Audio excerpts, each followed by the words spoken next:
Hello, everyone.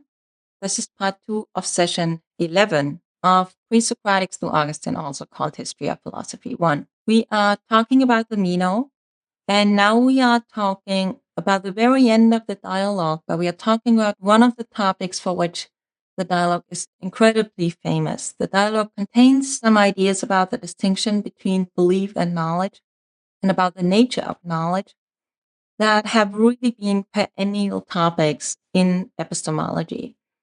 We already saw the distinction between true belief and knowledge when Socrates was talking about the geometrical example. He was first he went through these questions and answers with the boy, and then afterwards he kind of interprets what was going on. And he says the boy came up first with what seemed to him, and eventually he came up with correct doxa, correct opinion. But for now, since geometry is new to him, it's like these ideas, these opinions are just kind of stirred up as in a dream in his mind, and they are flying around. And they have to be stabilized. And the way that they could be stabilized is just by repetition, by doing that kind of exercise over and over again.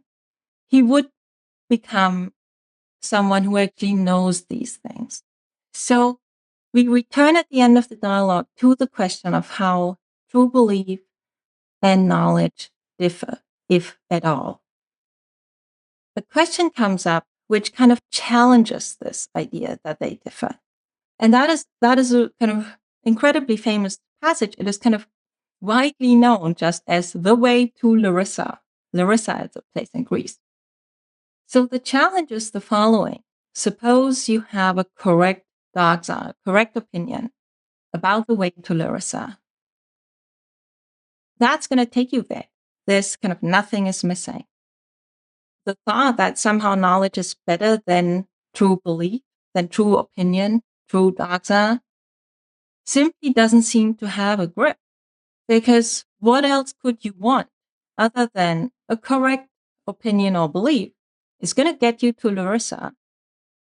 And that's just fine. There is kind of nothing here that is not as good as you could want it.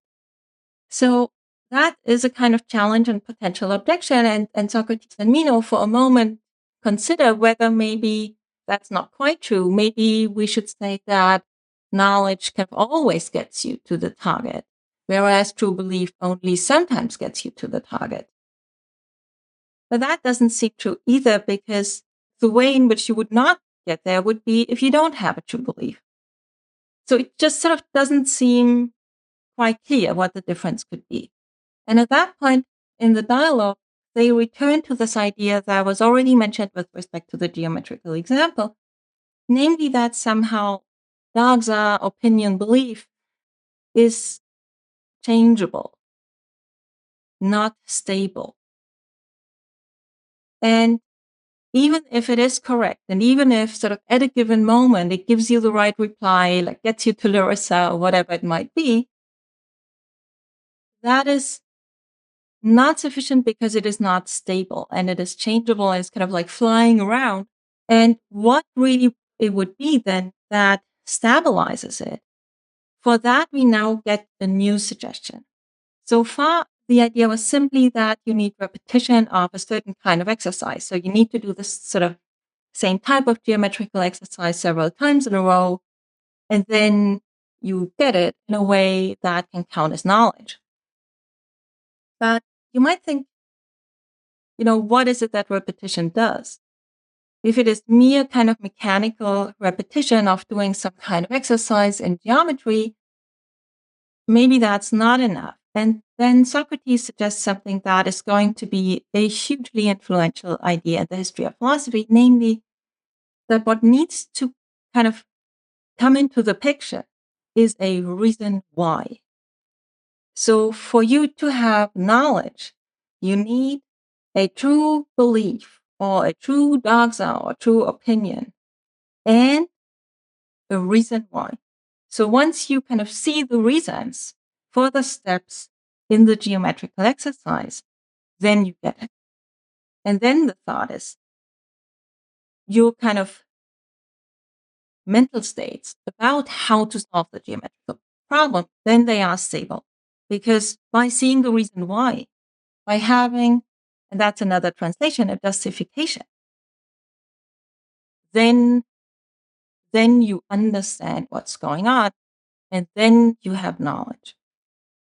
Now, here are two interpretations of this, and they are quite contested, and that is the puzzle that I want to present for you today. You could either think, and then you would be kind of in line with what is sometimes called the JTB account of knowledge, where J stands for justified, T for true, and B for belief. So the JTB account of knowledge is an influential 20th century idea, and it says that knowledge is justified through belief. So you would have a true belief, plus you have a justification, then you have knowledge. That is by no means a widely accepted idea. It's actually a very sort of contested idea, but it is nevertheless a widely debated idea and one that has been hugely influential. So sometimes people have argued the end of the Meno is the first place in the history of Western philosophy where something like the JTB account of knowledge is being formulated. But the JTB account of knowledge is what you might call an additive account. So the thought would be you have a true belief, and then you add something, you add a justification, you add the reason why, and then you have knowledge. So that's one option for what you could argue is going on in the Meno at the end of the Meno. The other option, however, is that we are not adding anything to true belief. Rather, that the claim would be that true belief, Doxa, and knowledge are inherently different states of mind, such that once you have a reason why, once you understand how the geometrical problem works and why the solution is the solution, and so on, then you no longer have a doxa. Rather, then you have knowledge. And that would be the idea that doxa and knowledge are sort of fundamentally different mental states. And that's an idea that sort of resonates with what we saw in Parmenides. And at the very end of the Meno, Socrates says, well, if there's one thing I know, then that is that true belief and knowledge are different.